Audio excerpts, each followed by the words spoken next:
brothers and sisters of the world. And welcome back to yet another episode of the podcast.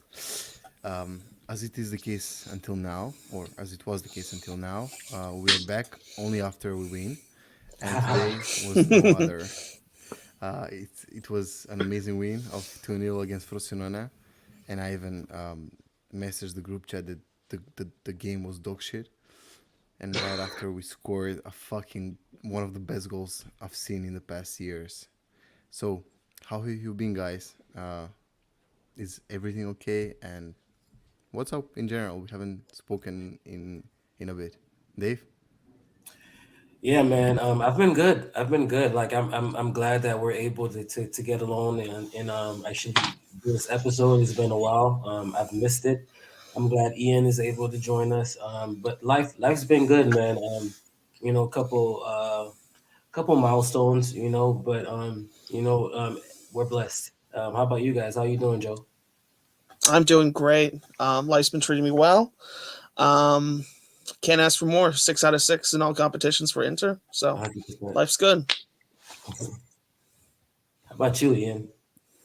Uh, Great. I'm doing just peachy. I'm just back from just back up. I went to the Salzburg game. Some of you guys may have seen on Twitter.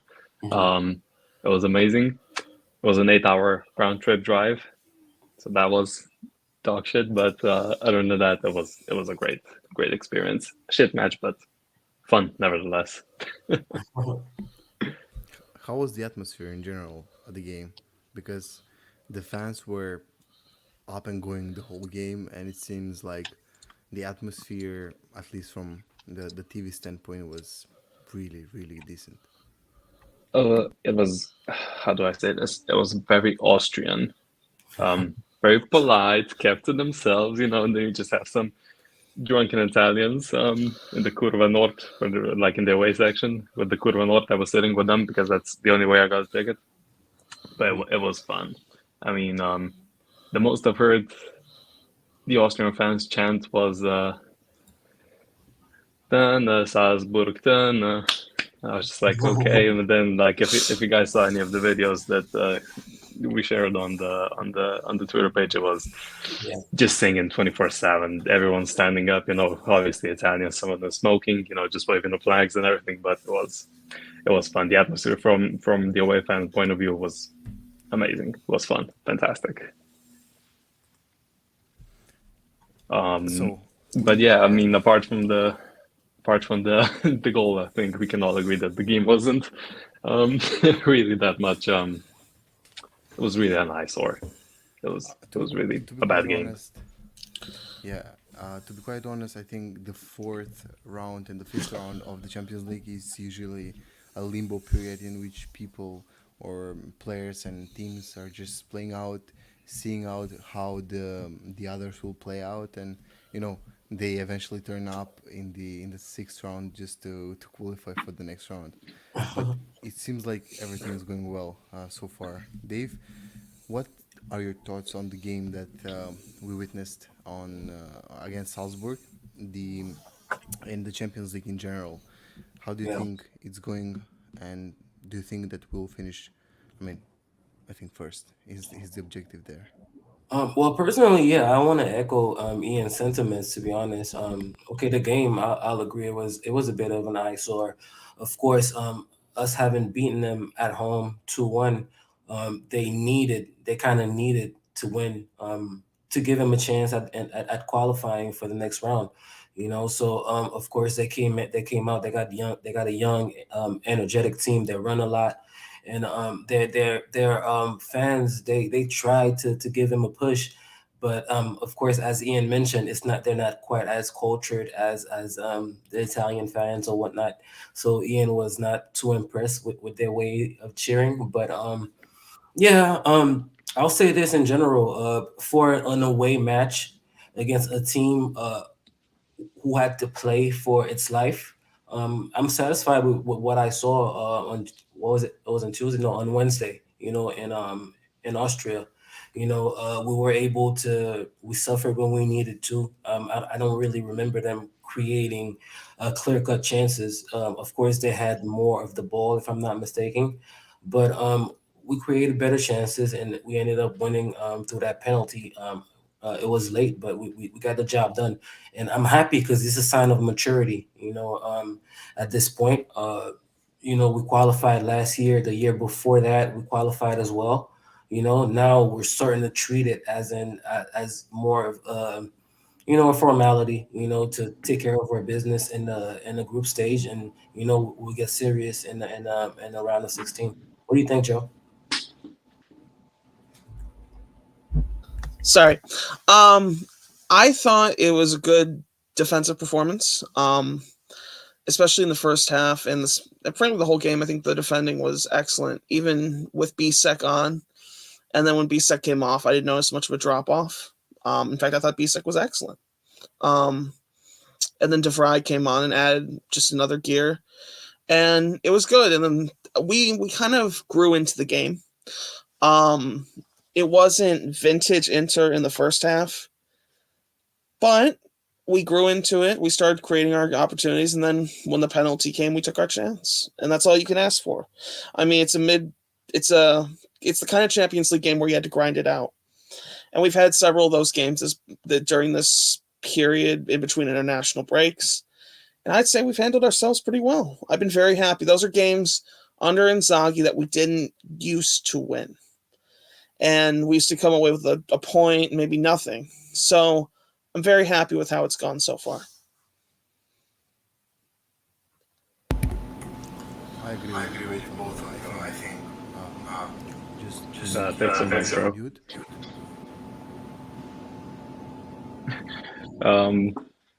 To take it from Krista while he does his thing. Yeah, it was like we said. I think a total contrast to what it was today's game. On Wednesday we didn't really create much even until Lautaro came in. It was, what can I say? It was really a nice sort of a match. But today we saw a really different Inter, even if it was against Frosinone. But still, you just see how the team gels together, clicks better, plays together well. Better than without Lautaro. So are we really becoming that much dependent on a striker that has disappeared in the last 3 years for a period of a month and a half? I like that you mentioned that because, of course, we've been quite infamous in this podcast for not really picking on Lautaro, but pointing out his flaws and his period of sleepwalking that he usually goes through in every season. To be honest, I don't know. I'm taking the cheese this season, man. I'm going for it. It definitely has a different look to it. He looks like he's finally taking that step that I know we've talked on and on about. Maybe it's the added responsibility of being the captain. And also in his personal life, he's about to have his second child. He's growing up. And even today. Of course, he did miss a couple of sitters, which kind of remind us more of the old Lautaro, who doesn't really take his time to really calculate a finish, but rather just takes the bam bam route, like I like to say. But yeah, Ian, I'm glad you actually mentioned that. That was quite a good segue for me to personally say my feeling about Lautaro, and if you guys don't mind, I'd like to see what you guys think. Like compared to the Lautaro that we've all known as Inter fans, who is a very streaky striker, but who usually goes a couple months without scoring or without really impacting the match too much. What do you guys feel this season? Do you guys feel like, okay, it's the same thing, he's hot right now and he's going to go cold? Or do you guys feel like he's actually improved and he's earned another gear? What do you think, Joe? I think he's MVP Ballon d'Or level now, and that's a strong statement, but I'm willing to say it. I think this is the real Lautaro Martinez. I think he has everything right now. That armband gave him special powers, and I love watching it. Since my time of being an Inter fan, there are very few players like I love watching like him, and he's right now Wow. He's just been amazing. He's just been absolutely amazing. The There's not one flaw in his game right now. Not one flaw. So that's just how I feel. I think we go from history most of the time because I don't know. This season, Lautaro seems to be and looks like a different player because he is more composed and he's more open to pass the ball, to assist, and to include other players into the game. Something that wasn't the case in previous years. I think he struggled with his finishing and his composure and converting the chances into goals. But this season, he seems like a leader. He seems like a captain. And I mean, just look at today and even throughout the season so far. I think him not going for the penalty, although he's a striker and his record is kind of not that good, I would say, shows that, you know, he's doing what's the best for the team. And he well could not be doing that because we have seen so many players like, I don't know, Sanchez a year or two ago when he was shooting penalties and he was really bad at it. So I think he has matured a lot. And I think besides he has a chip on his shoulder, considering the situation with Lukaku and them, not seeing eye to eye in the derby against Roma. I think all of that plays a big role in the development of him as a persona, uh, him as a leader, and him as a goal scorer. And I think this season, with the help of Turam, he will reach another level, and something that Dave, Ian, and I have, even Mike has spoke about in the past 3 years. And I don't know, like I think he has reached another level, and it's yet to be seen. Napoli is not winning games. Milan is struggling. It seems like Inter and Juventus are in for a title, and I cannot stress enough how good Inter have been this season, considering the competition and everything that surrounded the club throughout the summer, the drama with Lukaku, and how it ended. All the Inter has to sell players to make money, kind of bullshit. Selling Brozovic, selling other players like Skriniar, and Darmian today, like he looks amazing. We lost Skriniar, one of the best defenders that we have seen. Yeah, and he looked amazing in two different positions, mind you. But yeah, go ahead, bro. Yeah, uh, I think it's been an amazing game so far. Amazing few games in particular, and the great things are yet to be seen because Thuram, bro, like I like him a lot. It's something that I wasn't expecting to say. I thought that he was gonna be just yet another player, but he seems like an amazing player, and I think not only Lautaro, but I think his persona and his composure um, has been appreciated by everyone, and everyone has taken a bit of personality because Darmian stepped up to replace Skriniar, Zomer has stepped up to replace Onana, Lautaro has stepped up to introduce Turam to the team and to replace the goals that he and Lukaku have scored last season. I like the team, and we are the main Scudetto contenders. The team is yet to be developed, but what I have seen so far, I pretty much loved it. I don't know what about you guys and the thoughts you have on Lautaro and the team in general so far, but it's we are a month away from Christmas, and with a win today, we are 2 points ahead of Juventus, and not really a contender in the Scudetto. I don't think anyone comes close to Inter, and I've been negative and realist sometimes, but this season it seems like a different thing. No, I agree, 100%. Right now, we're looking great, and just to think about the week that we just had, the contrast of the two ways that we won the two matches, whereas we went away to Austria, and we were just talking about it. It was an ugly way to win. We got it done. We suffered when we needed to, but we were professional. We were the better team. We knew we were the better team. Mind you, Inzaghi made 5 changes, I think, to the starting 11. So that's automatically something that tells you that the team's not going to be as fluid or whatnot, because it's replacements. It's a mix, So being able to win in that way in Austria, and then winning in this way today, where of course Frosinone were able to play their game. They got their possession, but they never really hurt us with chances. We were very incisive on the counters. We created plenty of chances, and had we been more ruthless, it could have been even uglier, 4-5-0, in my opinion. That's a sign of a great team, of a Scudetto contender, in my opinion.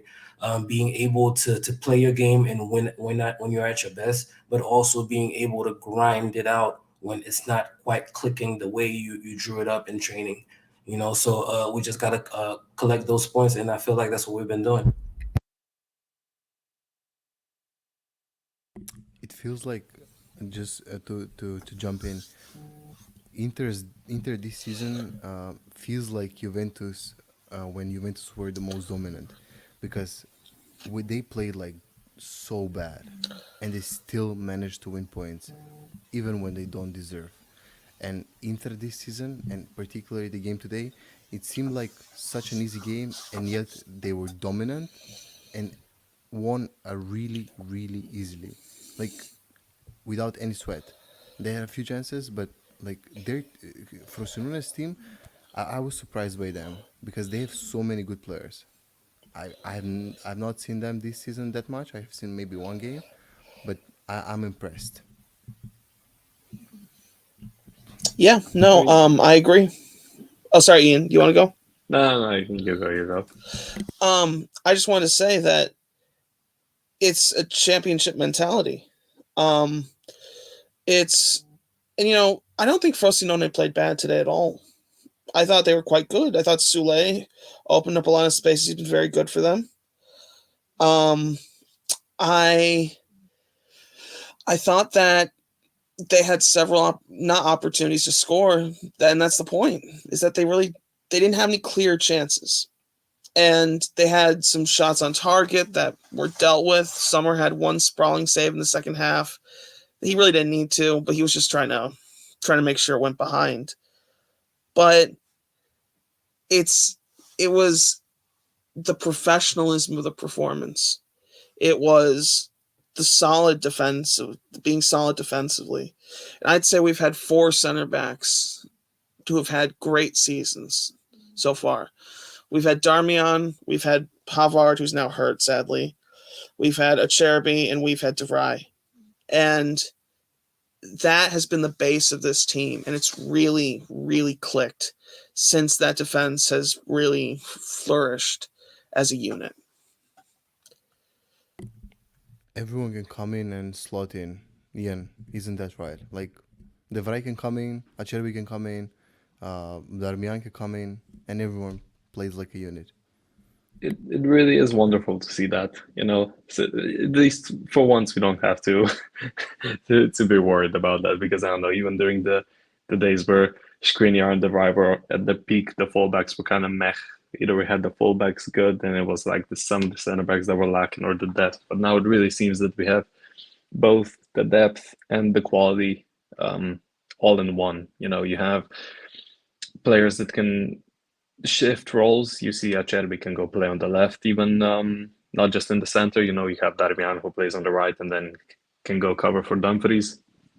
It really is. I don't remember the last time we had that kind of a defense. It was just like kind of a puzzle. Just pick and choose and then put it wherever you want.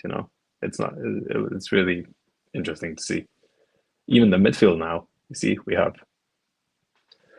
Mkhitaryan, Fratesi, Barella, Calhanoglu. Who am I forgetting? You're not forgetting anyone. That's the most important. Yeah, but like still, Asllani as well. these guys play so well, except for Fratesi. Well, if you want to add Sensi, I guess since he seems to be part of the True. term, We made an appearance from the dead today. But yeah, Ian, I mean, I agree with you. It seems like the team is much more deep and it's much more functional. It's like all the players or pieces that have already contributed, except for maybe I guess we can say Cuadrado and also Arnautovic, who's just coming back from his injury. But I feel like it just tells me that this team even has even more potential to be even better.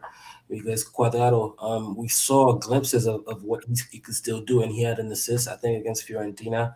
He still does his thing where he could dance in front of a defender, create space, and make an assist. So he's gonna be a weapon for us in the long run. And Arnautovic as well. I think he came in well today as well. He showed us what we were missing as far as the play back to goal and the combination with Lautaro as well. And I personally feel like he should have had a goal had Lautaro taken the less selfish route on that last play and just passed it on to him. That would have been a great captain thing to do. A guy coming back from injury, just give him a little bit of confidence. And also, I want to take this opportunity since I didn't get to touch on Turan since when you guys were speaking about him earlier. He's absolutely exceeded all my expectations.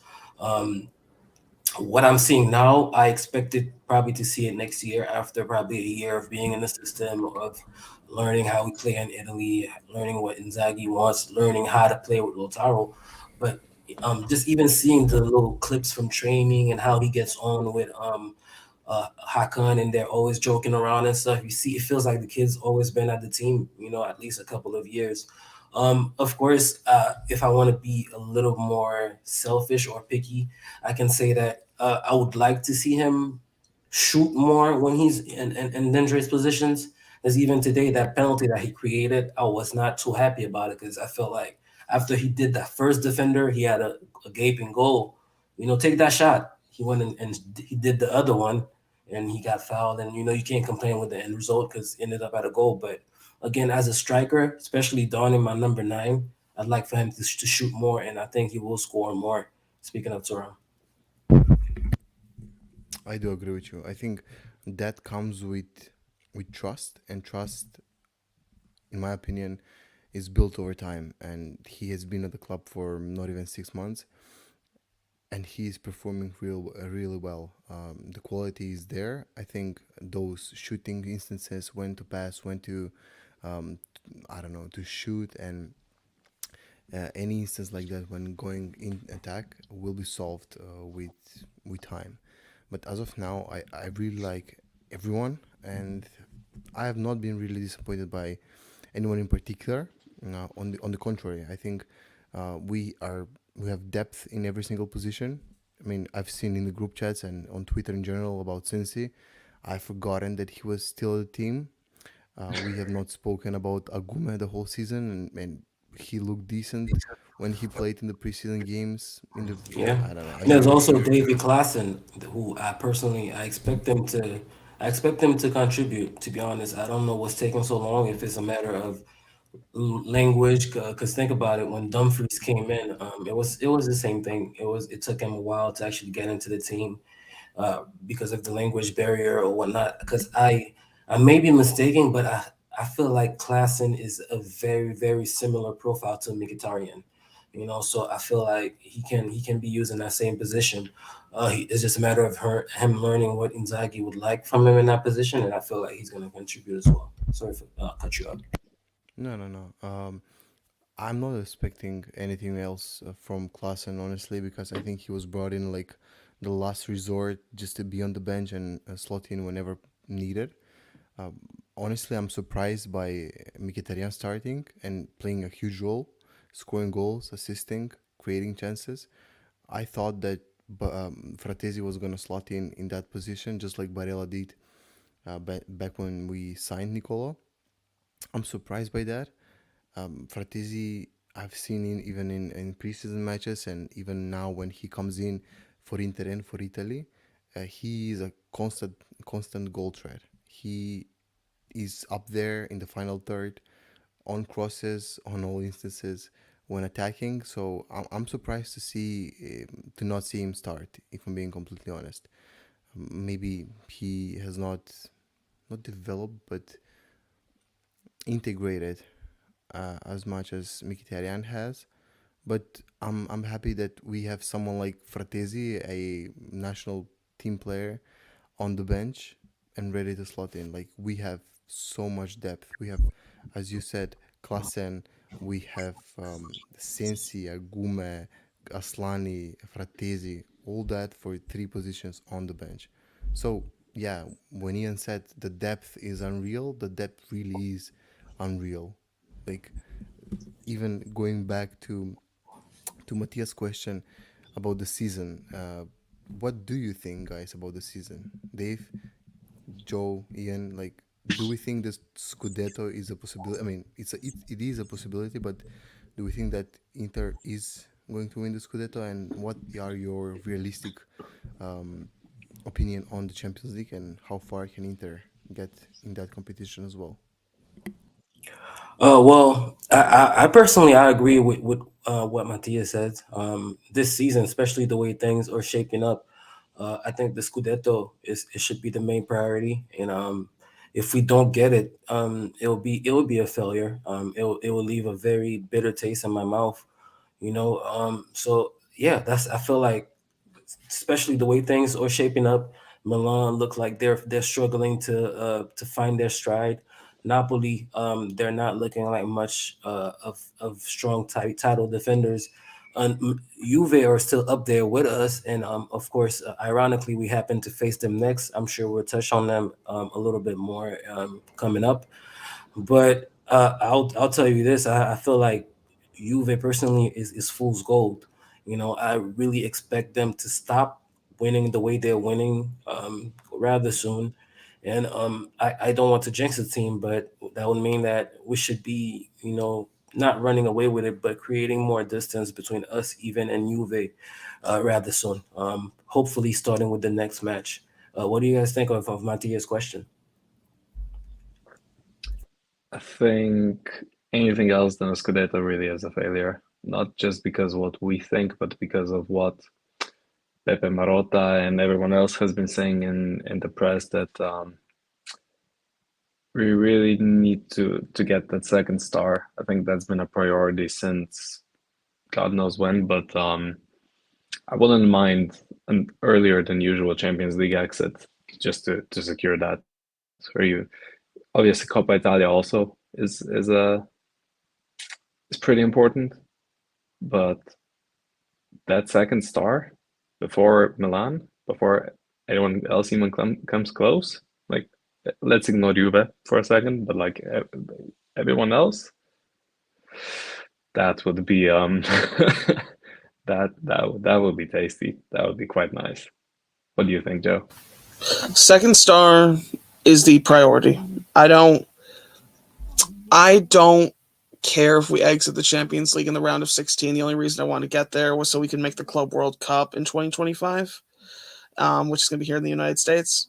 So, the only reason why I wanted the round of 16, I don't care how far we go in that. Coppa Italia, I care a little bit because I would like the double, but even then, like, okay, I want the second star. Inzaghi's going to be judged on that, because it doesn't really matter what we do in all the other competitions. That was from the first press conference in July. They said, that's our goal. The second star is our goal. And with this squad, which is by far the best in Italy, if you can't achieve that as a manager, then he will probably resign. But I'm confident that we're going to get there, and I think we're going to do it. I tweeted yesterday that I'm a little bit worried about Juventus. They're the only ones I'm concerned about because they play once a week. But I'm walking back on that a little bit. They kind of remind me of Inter in Mancini's first full season when he came back. When at the summer after Kondogbia came and everyone, the revolution in the summer, the way they're winning doesn't convince me as much. Just watching them against Cagliari yesterday, they were lucky at times to come away with 3 points. And I kind of feel like it's going to slow down at some point. That's just my opinion. Yeah, definitely. That's why I feel that way. And well, since we're speaking about Juve, let's touch on them a little bit more. We do have the international break coming up, but fresh out of the international break, I believe we play Juve. If you guys can help me on that, I'm not sure. I didn't look if it's at home or if it's in Turin. Um, It's at the Allianz so in Turin. it's okay. It's their home game, so I feel like that match is gonna say a lot about both teams. I really do not expect Allegri to expose himself too much or try too much. I feel like he's gonna approach the match quite kind of similarly than that he did the Fiorentina match, where if they get lucky and get a lucky goal, they're happily let you get the ball, and they put 11 men behind it, and they defend well. That's one thing about Allegri. You could say whatever you want about how ugly his football is, how outdated it is, but he drills his players, and defensively, they're always going to be always switched in. They're not going to make mistakes like that. So I expect it to be a tough one. How do you guys feel about that derby coming up against Juve?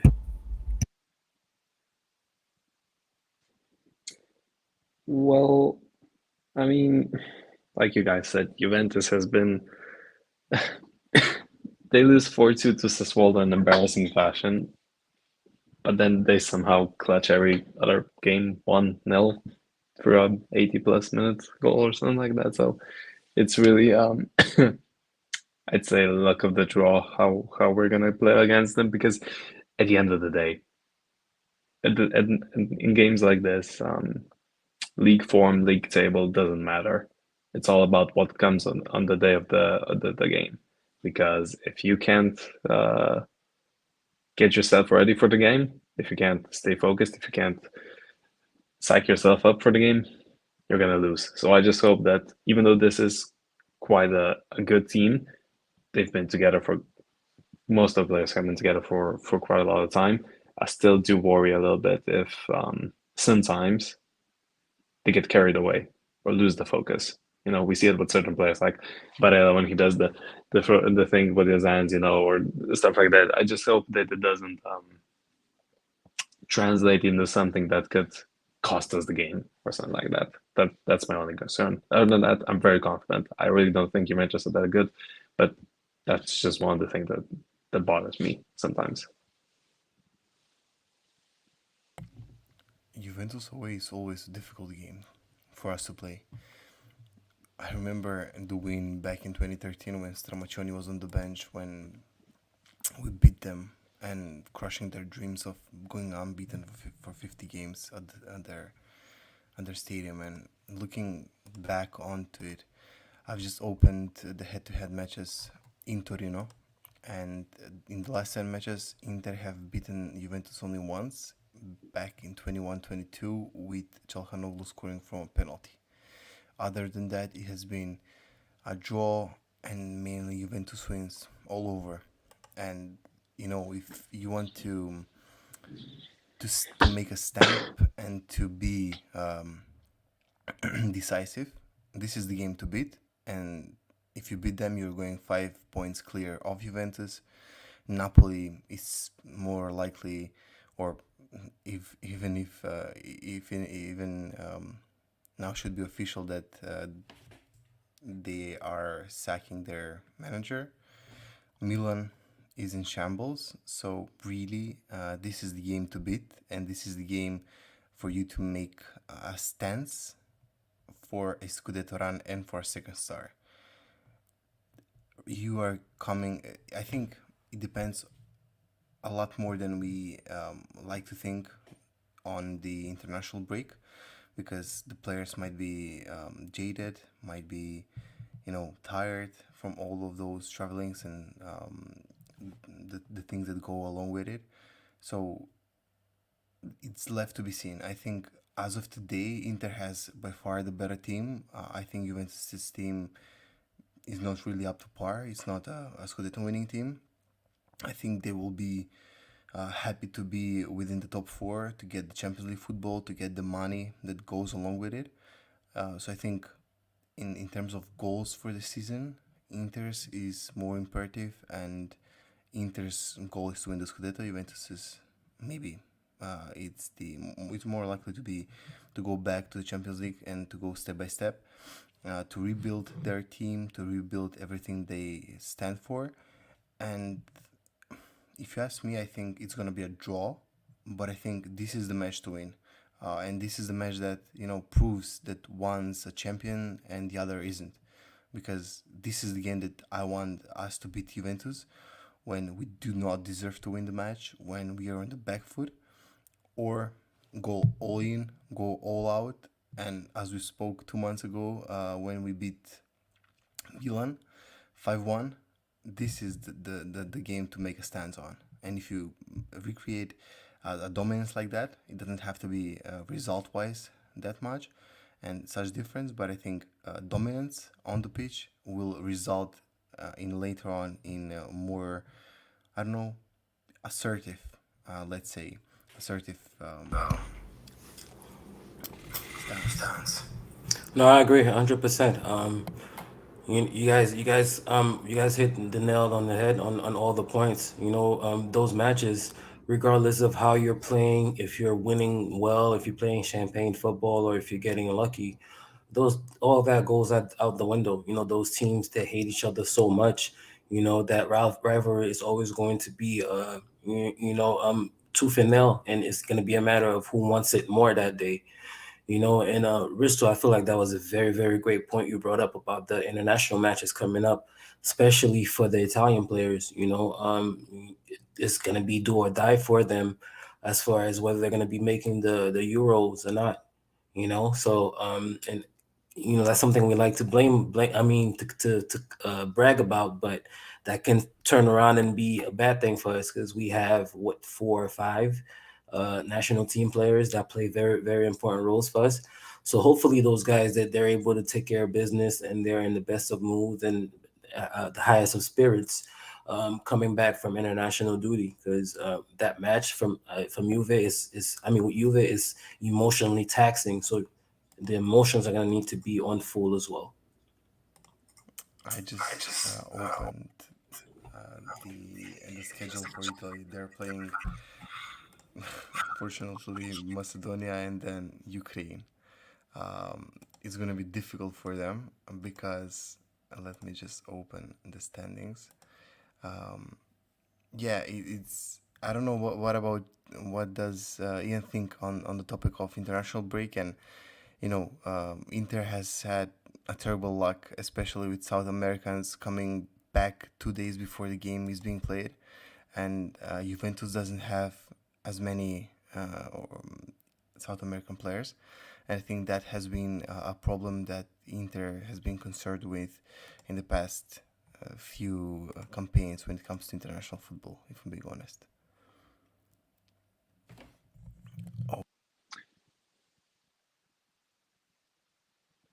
Your mic cut off. Doesn't matter. Yeah. Um, I'm sorry, I'm not talking. I'm just looking. Just continue. Nothing. It's just that it's a shame that such a big game like Juventus comes after the international break, because we all know, like you said, our South American boys, what they do when they have to come back after God knows how many miles it is from South America. But yeah, like even the Italians, they will be giving their all, since we all know what Italians are like, the pride and everything. They will be playing for second place, I think, if you can show it again. Yeah. Second behind place. England. Yeah. So Yeah. basically, Italy has to beat Macedonia and then not lose against Ukraine, and that's not something that has gone well for Italy in the past few years. We remember what happened last time with Macedonia. Not these games, but the ones before. Absolutely. Yo, on a serious note, I would be so fucking happy if they do not manage to beat us and we fuck The them over Macedonian once bias. again. Oh my. Would that happen to be because you're Macedonian? Maybe? No? Yeah, I Never. think that, Oh. and I think it's more of the hate that I have towards the national team of Italy because of the of the Juventus links, and Italy Juventus. Juventus has, I don't know, 9 players in the national team. Now fuck off and see Italy once again not reaching the European Well, that's the Championship. thing of the past, though. Now it's more of an Inter Italia. Italia, it's more. It's mainly our players that make up Look, the spine of the national team. Yeah, and We Juventus fans say that's why they're bad now. they just won a Euro, right? So I don't know. I Italy have to just be proving their selfish. point. I have to be selfish. I love Inter and I don't love anyone else when it comes to national teams. So if that means less injuries for Inter players or less potential injuries, count me in. You know, curse me out, say whatever you want. But Italy I'm not not against that. qualifying, Italy not qualifying, especially if they don't beat us, that would be I fucking conic twice. Let's see what happens. Let's see what happens. But to move on to wrap it up, since we wanted to do a short episode today, and we know it's getting late for the European guys. We wanted to do. Where did Ian go? I didn't say now, He's Ian. here. We wanted to make an announcement. First of all, we want to apologize for not being as consistent as we were, and as most of you guys expect us to be. We're definitely going to be better going forward. We're making the pledge, and in that spirit, we've decided to ask Joe here to join us on a more permanent basis. Me personally, I've known Joe from Twitter, from Enter Twitter. I always enjoy his takes, whether I agree with them or not. That's you could tell that's a guy who knows the game. He always watching. He always watches the game. Sometimes I'm at work and I'm seeing Joe tweeting about this Sierra C game that he's watching. So he's a guy that's definitely obsessed, and that's some knowledge that I'm very happy for us to have here at the Brothers of the World. And I look forward to working with you, brother. Welcome. Thank you so much. Thank you so much, Dave. It's really I'm really proud to be part of this show with you guys. Now we're gonna make it great, and it's gonna be a great season. So looking forward to it. Short and sweet. What more can you ask from a man? No, it's great. Really, thank you for coming on here. We hope we can continue in a more weekly or bi-weekly fashion. It's just that, as everyone knows, life gets busy sometimes, and certain priorities take place. But we will try, because this is really fun for all of us to do, to talk, to involve the whole community, to really have a platform for everyone, not just us four, but for everyone. Come in the chat, you tweet at us, you do all that, you talk, and it's just nice to have discussions. Yeah, even I said even on Twitter, like, welcome to the team. We only record after we win, so hopefully there's a win against Juventus in 2 weeks' time. In the meantime, hopefully Macedonia doesn't lose to Italy in a few days' time. That will be fucking funny. I'll be on Twitter for sure if we manage to scrape off some points and help Inter and Inter's players not traveling with Italy to. Who scored that goal for Macedonia last time? Let me check. I'm on the page right now. Yo, I went to the game for that match. The stadium was packed, and rarely it is. Bardi, it was a free kick. Bardi has a fucking right foot on him. Yeah. Thank you guys for joining me, joining all of us. It's been a few months since we last spoke. A lot has happened, but yet again, nothing has happened because Inter is just being Inter, winning matches, imposing their quality, and most importantly, winning the matches when they do not deserve to win. And that's, in my opinion, I think that's the only parameter that you want to have, that shows how good of a team and how good of a coach Inzaghi is. So hopefully we'll continue with that fashion against Juventus. But before that, we'll come here and just express how we feel or who we dislike and like. All right. Peace, everybody. Thank you for joining, everyone. Thank you all for the comments and Ian with the intercap. Yeah. Mhm. Such a lovely merchandise all over the stream. Thank you, guys. The outro. Yeah, I mean, the outro is the intro, and so on.